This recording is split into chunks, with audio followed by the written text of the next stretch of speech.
Il veut incarner une opposition sereine. Benoît Hamon lancera son mouvement en juillet sans quitter pour autant le Parti socialiste. L'ancien candidat à la présidentielle veut reconstruire, je cite, une gauche inventive qui dépassera les étiquettes politiques. Hugues Daogo, on va tenter de décrypter ça avec vous. Il y a aussi un deuxième mouvement qui se met en place à gauche. Tout va décidément très vite. Oui, effectivement, 3 jours après donc le deuxième tour de l'élection présidentielle, on peut le dire, on n'a pas perdu de temps. C'est deux mouvements au sein du Parti socialiste. Donc le premier, le mouvement de Benoît Hamon. Alors il ne porte pas encore de nom. Il sera lancé le 1er juillet prochain. On le présente comme un mouvement à la fois large, transpartisan, avec des hommes, des femmes politiques issus par exemple des rangs socialistes, écologistes, communistes. De l'autre côté, on a le mouvement qui s'appelle Dès demain, lancé par des personnalités importantes du Parti socialiste comme les maires de Paris et Lille, Anne Hidalgo, Martine Aubry, ou encore l'ancienne garde des Sceaux, Christiane Taubira, avec le concours d'intellectuels et d'artistes. On nous parle d'un mouvement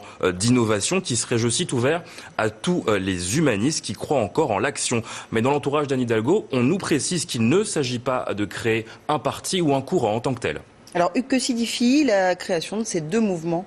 Écoutez, deux mouvements lancés au Parti socialiste après cette défaite cinglante du PS, ça ne peut pas être dû au hasard. Il est clair que d'un côté comme de l'autre, on cherche à poser les jalons, les bases des prochaines motions du prochain congrès du Parti socialiste, à commencer par Benoît Hamon, qui, on le rappelle, était le grand vainqueur de la primaire socialiste, qui avait mobilisé 2 millions d'électeurs. Benoît Hamon, qui avait porté dans le débat public un certain nombre de sujets et qui n'accepte pas l'idée de voir que le Parti socialiste ne reprend pas ses idées dans le prochain programme législatif du PS. Une chose est sûre, d'un côté comme de l'autre, du côté du mouvement de Benoît Hamon ou celui de Dès demain, on essaye de prendre une option sur une gauche morcelée dans un paysage politique qui pourrait bien être complètement recomposé. Merci beaucoup Hugues pour cette analyse.